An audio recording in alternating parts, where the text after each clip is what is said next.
Hello again guys, welcome back to the channel. In today's video we are going to be taking a look at the Asobo Dornier Do J VAL. The VAL, or the Whale, has just released and it's part of Asobo's Local Legends series. It releases broadly alongside World Update 8, of course the Iberia update. And in today's flight, as we haven't explored any of World Update 8 just yet, we'll be taking a trip in the local area.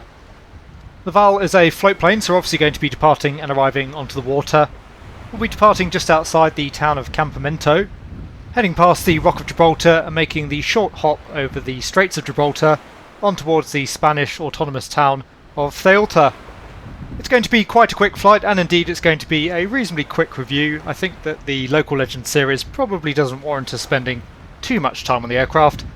Nonetheless, as always, we're going to look to cover the usual topics, so we'll first be carrying out our flight, and then once we're on the ground or back on the water over at destination, we'll take a closer look at some of the aircraft's other features. Finally, I'll finish up the review with a brief breakdown on what I think of the add-on. As always guys, if you do enjoy the video and find it to be of use, then please consider giving it a like and subscribing to the channel. If you have any comments or questions for me, you can leave those down in the comments section below. Anyway, let's head straight for the cockpit of the VAL and we'll get our journey underway. So welcome to the cockpit of Asobo's latest aircraft, the Dornier Do J VAL. We're going to run straight into our startup checks here. We'll talk more about the aircraft once we're airborne. As I mentioned during the introduction, we're sat just off the southern coast of Spain. We've got the island of Gibraltar there off at our 10 o'clock, and the town of Ceuta located just off the nose. In fact, the terrain you can see out to the south of us is the northern coastline of Africa, and Ceuta itself is located just between the two windshields there. A little mass of land poking out of the sea. Anyway, unfortunately the first thing we're going to be demonstrating is a little bit of a bug with the aircraft. I've tried my best to get the aircraft started up from cold and dark. It doesn't seem that it's possible to do that without running through a Control-E start first. We're going to run through the checklist verbatim. We'll try and get the aircraft started up. As of now I have yet to do a Control-E start. So the fuel shutoff valve is set to open. Luckily my German is becoming pretty proficient now with all the German aircraft that Asobo keep releasing. Engine 1 and 2 fuel control switches can go on, and they are both set on. The fuel selector is set to both. Fuel quantity indicators are both checked. We've got 50% fuel in each tank. Throttles are set to idle. Flight controls.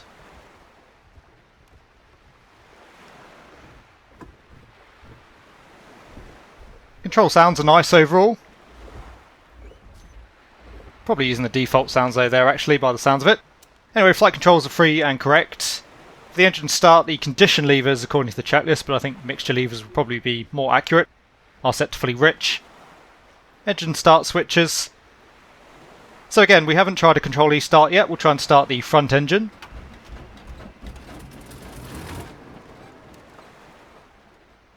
And you can see no joy there. We'll just try cracking the throttle.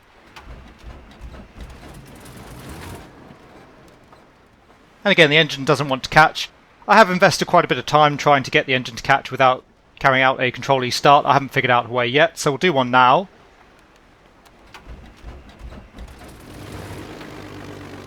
And you can see we do have a good start there on the front, same on the back. We're going to kill the engine fuel supplies again, straight away. And worth noting, we'll talk more about it more later on, but you'll see we picked up speed pretty quickly there, even at idle power in the water. That does seem to be an issue with the VAL overall. Anyway, both engines shut down once again. We'll get the fuel switches for the number 1 and 2 back on, and we'll now try a front engine start.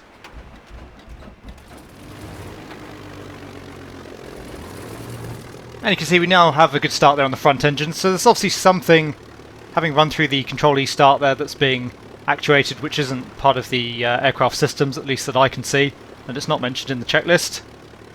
Anyway, we'll start the rear engine as well. And probably a little bit tricky to tell at the moment. You can probably see there in reference to that boat, we're already picking up a lot of speed here at idle power. It doesn't really seem like we're getting much drag off the water. Either that or the engines are creating a lot of thrust here at idle power. Anyway, we'll get ourselves pointed out towards the south. There's no meaningful run-up to be carried out in the VAL. There's no mention in the checklist, and to be fair, there's no magneto selection there. It's just the starters. Nonetheless, checking the fuel pressures there look good. Water temperature still coming up, same for the oil temperatures. All pressures look good, we'll set the altimeter. So for the takeoff itself, we're going to be coming up to full power. We're looking to rotate at 78 knots, and then coming back on the stick, we'll come back to a climb power setting later on of 1600 RPM. There's not much wind around, we're pointed out towards the south, we're obviously heading out towards the south, so we're just going to come straight up on the power levers.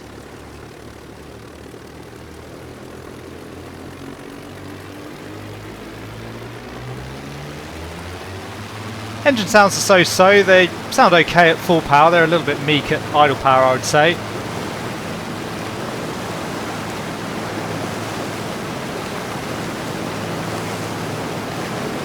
That gauge there reading in kilometres now, we're just coming up through 140, 160, fully back on the stick almost there to get the nose up.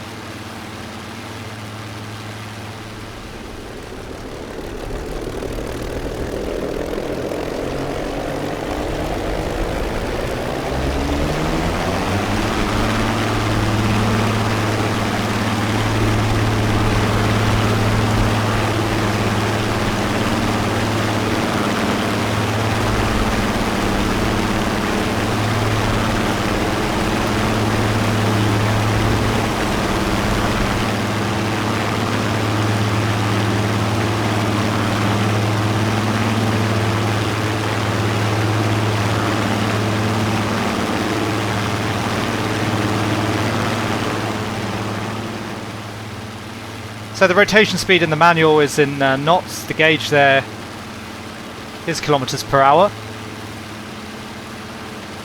So we're looking really for a rotation speed in kilometres an hour, very roughly around 150, 140 is probably about right. So overall the aircraft seemed to come off the ground at more or less the correct speed, albeit as I said it was very heavy in pitch. Anyway, just trimming out some of the control forces. Once you've got the aircraft trimmed, it sits absolutely steady as a rock. You might as well have the autopilot in, it really sits absolutely straight and level. Come back to our climb power setting, so 1600 RPM. And again, the engine sounds I don't think are anything to get too excited about. I did try and find some real world valve sounds online, but obviously it's not an easy aircraft to find all that much footage of. I couldn't find anything, but I suspect they didn't sound like that in reality. They're quite raspy, quite rattly overall. Anyway, we've got ourselves nicely trimmed now, climbing away at 160 kilometres an hour, 1600 RPM on each engine. In terms of our systems, the oil pressures look good, oil temperatures look reasonable, same for the water temperatures, so nothing spiking out in terms of parameters there. Just passing Gibraltar off on our left, you can see there we've got the airport and Gibraltar Harbour, all out at our 9 o'clock position.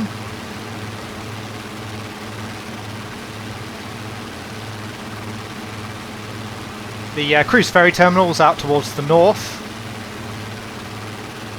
We've got the Queensway Quay Marina just in the centre there of the main harbour. Quite unusually sat in the right hand seat of the aircraft in the Val. And visibility, as you can see, overall obviously quite decent. Not much in terms of cockpit structure, and the wings sat fairly far behind the aircraft, so quite a good option for sightseeing in that respect. It's also by no means the fastest aircraft that you'll ever sit in, so you can potter along and enjoy the scenery quite happily. And certainly the thing flies a whole lot nicer than the Fokker F7 that we looked at previously from Asobo, or Orbex in reality.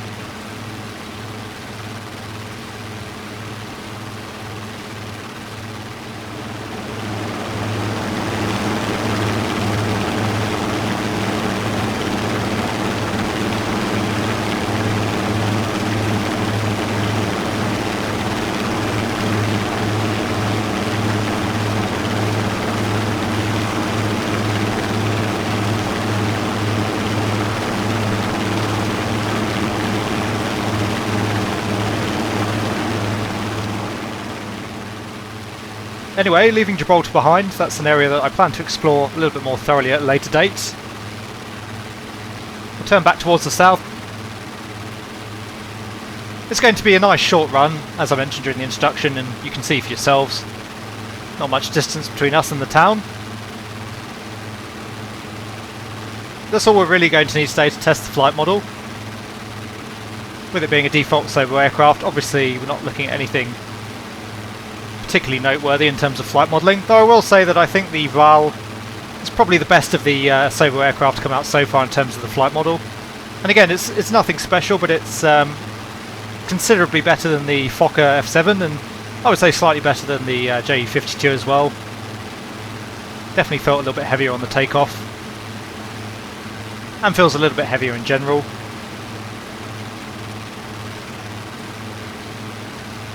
In terms of roll rate, very reasonable there, needing quite large control inputs.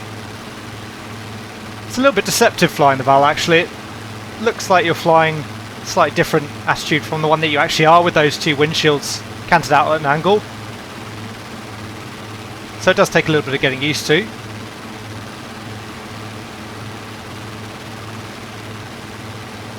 Once again, in terms of those gauges, everything looking pretty decent. Anyway, I said we'd talk about the aircraft as we make our way en route. Overall, it's a mixed bag. It's certainly nothing egregiously wrong that I can find with it, but it's a reasonable effort overall. Texturing wise, I would say slightly below average for the sim. There's nothing wrong with the texturing, but it just doesn't quite look as good as some of the other aircraft that we've seen to date. I think to some degree that might actually be the materials that are trying to be rendered there. They just don't hold up very well in terms of how they look in the sim. Everything is rather immaculately textured for the most part. And modelling is decent. The cockpit is obviously fairly Spartan by nature, but everything seems to be there. So I would say overall the Val is pretty average in terms of modelling and texturing. There are some nice areas that we'll look at later on. We can actually, not on the Spanish variant of the aircraft, but some of the other variants, we can actually open up the hatches there and take a look at other compartments in the aircraft. Sound-wise, once again, another Microsoft Flight Simulator aircraft where the sounds are probably, I would say, below average. Nothing particularly great there. The engines sound pretty rattly, pretty gravelly, as I mentioned during the takeoff. And it is possible that that would be true to life. Again, I've not heard the Val engines at all in the real world. Not even sure exactly which engines the aircraft uses. But I can't imagine they would sound like that. I imagine there's some pretty big, beefy, large cylinder engines there. I'd imagine they have a much louder, throatier growl to them. I'm not particularly high RPM either, so again, for me the sounds just don't match up with what I'd be expecting to hear. On that note as well, the sounds, there's no particular wind sound to speak of. No noises of the air passing over the airframe or any rattling or shaking, so the aircraft feels a little bit devoid of emotion, a little bit sterile. It's enjoyable for this sort of flying. Again, it does offer good visibility and it is something a little bit different, but it doesn't really get the old imagination going. It doesn't really fire up any sort of enthusiasm on my part, which is a shame because I can imagine, again, a bit like with the Fokker F7, the Dornier Do J was a bit of a pioneer of flight. It had some pretty cool flying experiences in its lifetime, and Asobo does offer those as bush trips, which is nice to see, but I can't really imagine myself wanting to sit here for a good few hours wanting to fly over some fairly bleak terrain in this aircraft. The Italian bush trip might be a little bit more interesting, I suppose, but again, the aircraft just doesn't inspire me enough that I'd want to spend any significant amount of time in it.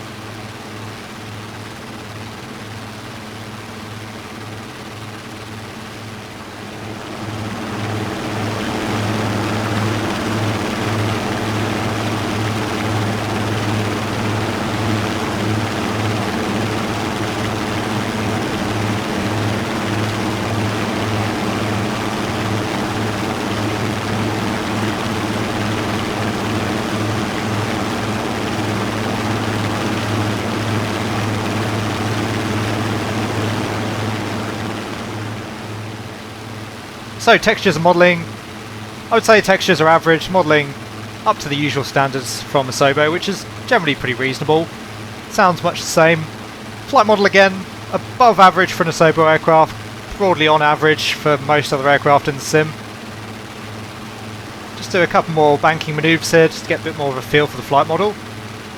I'm not going to put the aircraft through any particularly aggressive manoeuvres, it's obviously not designed for such a thing. But it feels reasonable, it's quite heavy in roll. It does have a little bit of inertia to it, but it's not quite as bizarre in terms of its handling characteristics as the Fokker F7 was. Again, a very stable aircraft. Once you've got it trimmed, it just absolutely sits there. Rolling doesn't seem to induce much yaw. And just trying the rudder. The rudder feels pretty heavy actually, needing almost full rudder to get any yaw out of the aircraft. That's about half deflection and pretty much no noticeable yaw there from the valve. And that's full rudder now. Release the rudder, let the aircraft snap back to centre. You can see very slow to do so, no oscillation there. A complete guess on my part, I would say the flight model is probably not particularly accurate, but it's certainly pleasant to fly.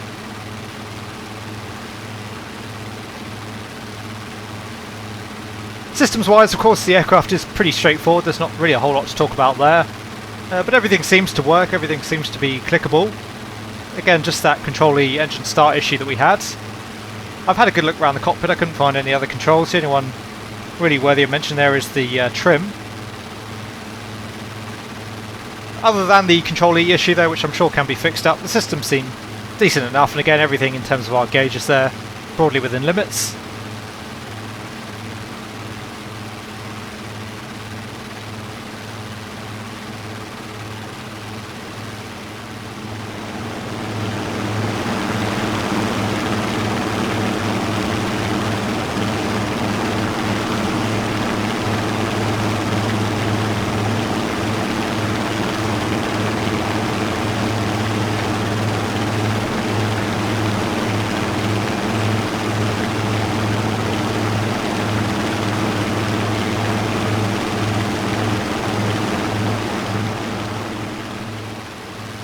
I believe as well that the valve is actually done by the same developer as the JE52, so that's quite interesting to compare the two aircraft. For the most part, again, the valve isn't bad, I think it's a decent effort, but I would say that the JE52 was finished to a much nicer standard visually. The sound's probably slightly better as well, but conversely I think the flight model of the valve is a little bit improved. So a bit of a mixed bag overall. For the money, not a bad pickup, certainly if it's an aircraft that's of interest to you. I can't say that I'm disappointed with it, but it's, again, hitting that limit that Asobo seem to keep reaching in terms of, it is nice to have cheaper add-ons, but equally, you do still want something for your money, and I think this roughly correlates for the price point. Maybe $10 would have been closer to the mark. Anyway, here's Ceuta coming up just off at our 10 o'clock. We'll do a quick flyover of the town, otherwise it's going to be a very quick hop. And then we'll come back towards the south, we'll land facing in towards the harbour there. And we'll taxi yourself in, back in towards the harbour.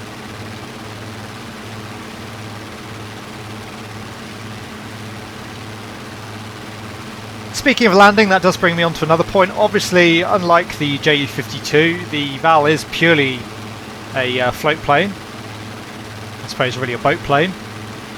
So it does rather limit where you can go in the sim, whereas with the JE52 obviously you had the land variants, I believe there was a ski variant as well, and the float plane variant, so you could really go anywhere and do anything, albeit not all at once in the JE52. With the VAL you're really obviously restricted to water operations, and the sim isn't quite so good when it comes to all of that. There's fairly limited choice in terms of water runways. They do exist, but there's generally no scenery for any of them, so it can be a little bit bare and spartan in terms of operating off a water runway. You're essentially just going to find yourself located on a body of water with no jetty or mooring lines, anything of that nature. So it is going to rather limit where you can take the aircraft and exactly how. Which might not be an issue for some, but I think it's worthy of consideration.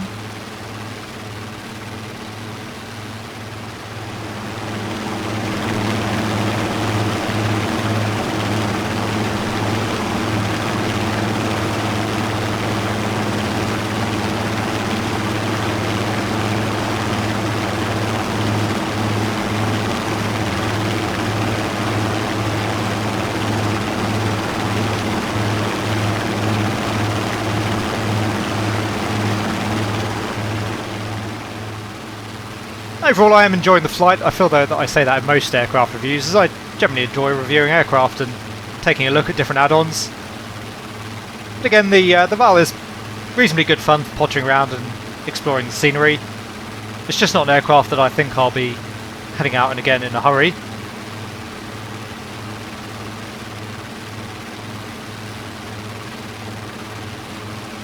Anyway, we'll turn ourselves back out towards the north, we'll make our southerly approach. We'll land a reasonable distance out from the harbour, then we're going to try and look at that water taxi issue that I mentioned with the engines back at idle power.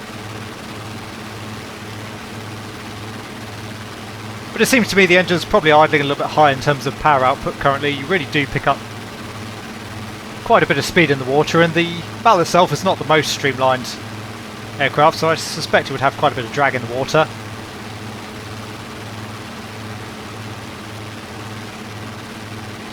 Anyway, we'll start coming back off the power, lose some altitude.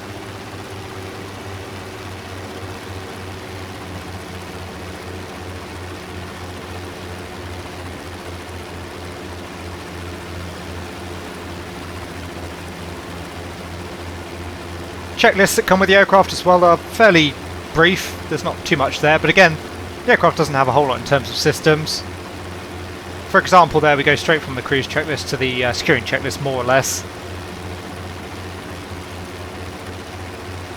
We'll just run through our landing items, make sure we've picked everything up, but there shouldn't be much we could have missed. So, brakes, obviously we don't have. Undercarriage is up, but again we don't have one. Mixtures are rich, fuel quantities are checked. Flight instruments look good.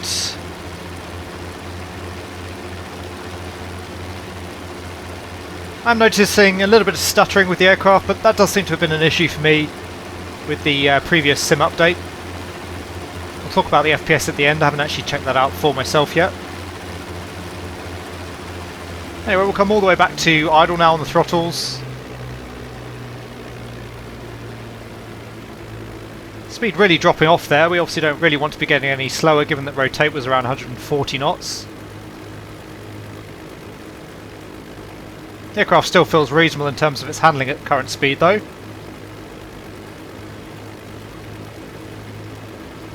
Now we'll just continue to track out to the west until we've lost a little bit more altitude here, and then we'll turn back out towards the south.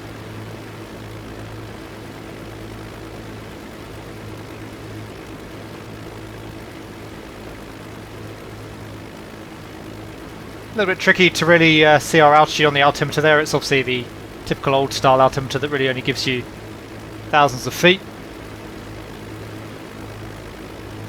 Anyway, we'll turn back in towards the port. Again, pretty heavy in roll there. Just going to come up on the power levers again a little bit here. The aircraft definitely losing a bit more speed than I would like and feeling a bit heavy in pitch.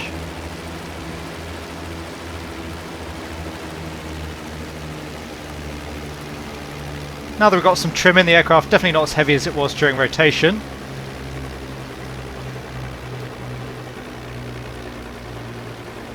So cutting the power. There's touchdown. Touchdown felt reasonable. We're not getting that bumping and bashing around that we typically get in Microsoft Flight Simulator.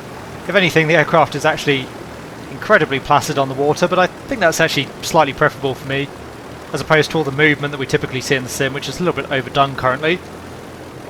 The aircraft was very easy to land on the water anyway, and the response felt reasonable. Didn't really need any rudder input.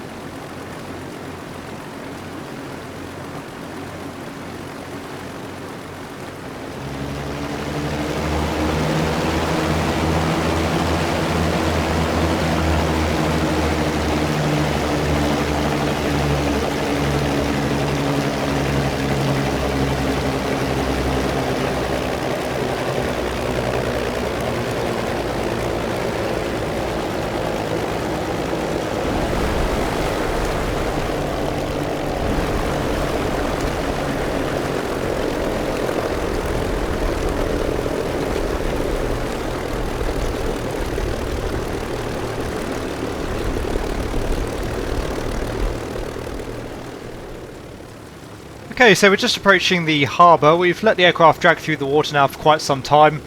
Again, we just stay back at idle power, sort of let the aircraft reach terminal velocity more or less. And you can see we do have quite a bit of speed here through the water, even with the engines back at idle. I'd say we're probably doing around 10 knots or so through the water. I'm not sure whether or not that's accurate, but I suspect probably not. The aircraft also handles very nicely on the water. It's probably not realistic. It feels like we have a water rudder, which I don't believe that we do, but overall I think that's a nice concession for the sim, and obviously the VAL is not supposed to be a study level aircraft. So again, I think it's a nice concession that the aircraft's very easy to taxi overall. The water taxiing physics in Microsoft Flight Simulator certainly aren't brilliant. It can be a real handful trying to get an aircraft without a water rudder to turn. The VAL though is still very much weather vanes into wind if you do have a bit of a wind.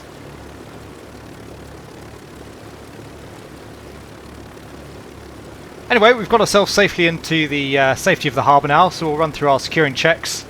Shutdown again, very straightforward. The engine 1 and 2 fuel control switches just go to the off position. Now we'll just wait for the engines to run down. Sounds there don't quite match up with the engine animation. That's certainly not the first aircraft in the sim where that's the case. Anyway, engine 1 and 2 fuel control switches are off. Fuel valve go to shut off, and condition levers, or again mixture levers, can go to idle cutoff. Anyway, that's our fairly quick outing in the VAL complete. As I say, just to finish up the review, we'll cover off a couple of topics here that we didn't get to see during the flight, and then as usual I'll give a fairly brief overview in this particular case of my overall opinions on the add-on. So obviously we'll have seen the Spanish variant of the VAL during our flight. However, the package does actually come with 3 different variants of the aircraft. We have the Spanish variant, we also have an Italian cabina variant, which is essentially the passenger version of the aircraft, and finally we have the Adminson Expedition variant, which is the aircraft that Adminson attempted to reach the North Pole in. All 3 variants do have quite a bit of difference between them aesthetically. There are also some differences in terms of performance parameters. We'll take a brief look at the other variants and I'll point out the major differences as we go. We'll also take a look at some of the aircraft's animations. In front of us at the moment we have the Italian cabina version of the aircraft. I would say overall this is the most aesthetically pleasing version of the VAL, at least to my eyes. The cabin and the cockpit layout lends the aircraft a little bit more elegance overall, I feel.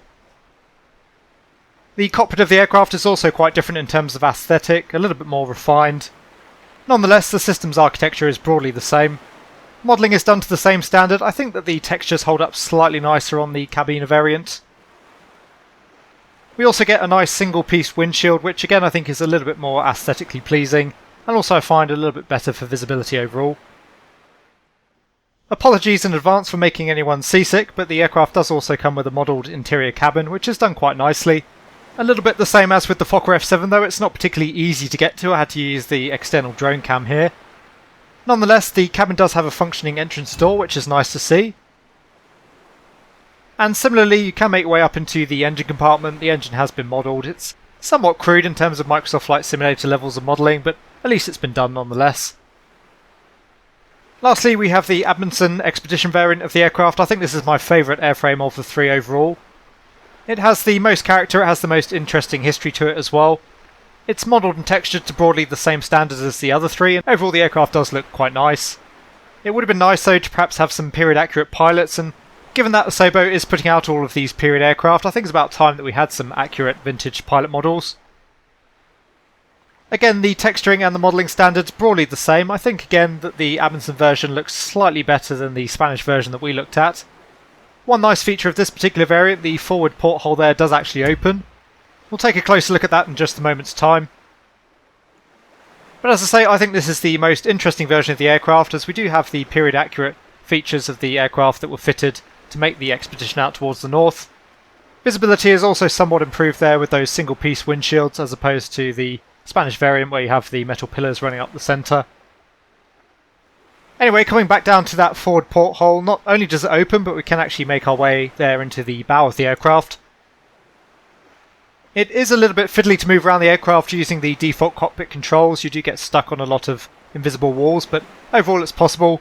You can make your way out into the forward observation platform. And similarly, the aft porthole can also be opened up and we can make our way through to the rear of the aircraft. Modelling and texturing down the back is generally rather good, considering that it's not an area you'll be seeing much of whilst flying the aircraft. You can see we have the control cables modelled there, the spars and the ribs look pretty good, the texturing on the metal there is nice as well, and it looks like we have a couple of additional fuel tanks. And again, we can make our way further rearwards towards the rear observation platform. Strangely though, at that point you can't open up the next porthole along, so there's only a limit to what's been modelled there, but it's still nice to see. Anyway, we've already talked about the aircraft quite a bit graphically, and I think that's really covered all there is to see with the add-on. So just to finish up the review, as usual, I'll give you a brief breakdown on what I think of the VAL, now that I've had an outing in the aircraft. So there you go guys, I hope you enjoyed our outing in the Asobo Dornier Do J VAL.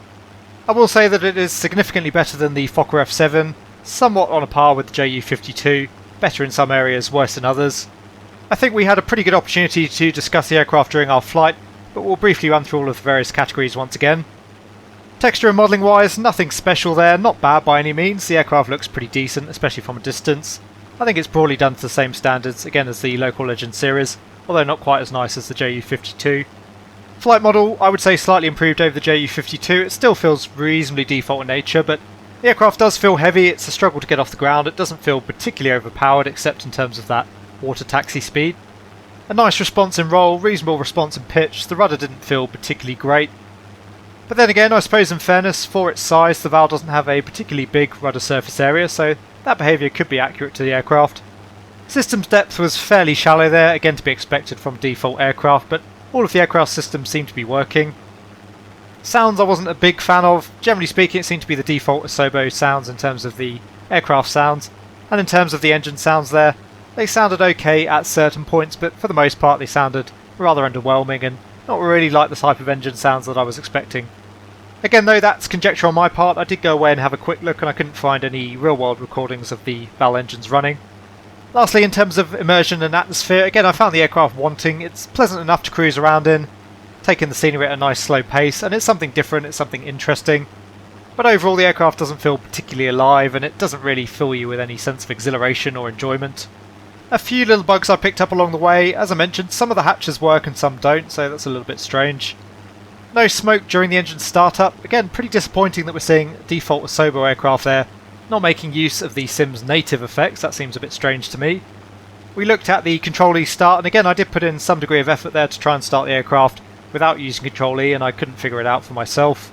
I may be missing something there, but we did follow the checklist provided exactly to the letter, so I don't think so.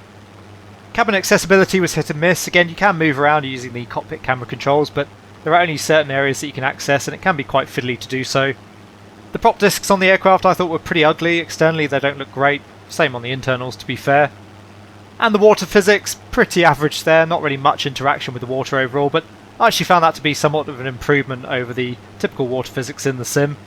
Obviously the VAL is a pretty sizable aircraft, it's a flying boat as opposed to a float plane, so the fact it quite comfortably sits in the water, again probably not accurate, but overall I thought that was suitable enough for the aircraft. Lastly, in terms of the FPS, the aircraft is quite frame rate friendly. I was getting about 100 FPS in the aircraft versus 93 in the default Cessna 152. For me, overall, with the Dornier Do J VAL, it is what it is. Once again, it's a local Legends aircraft, which ultimately we were probably never going to see another developer create the aircraft, so it's nice to have in the sim, purely as a piece of history. But needless to say, overall the aircraft is not a must-have. Anyway guys, once again, I do hope you enjoyed the video and found it to be of use. If you did, please consider giving it a like and subscribing to the channel. As always, a very big thank you to my channel members and patrons for all of your support. It's very much appreciated. I hope that all of you are having a great day wherever you are. Take really good care, and I will see you all again soon.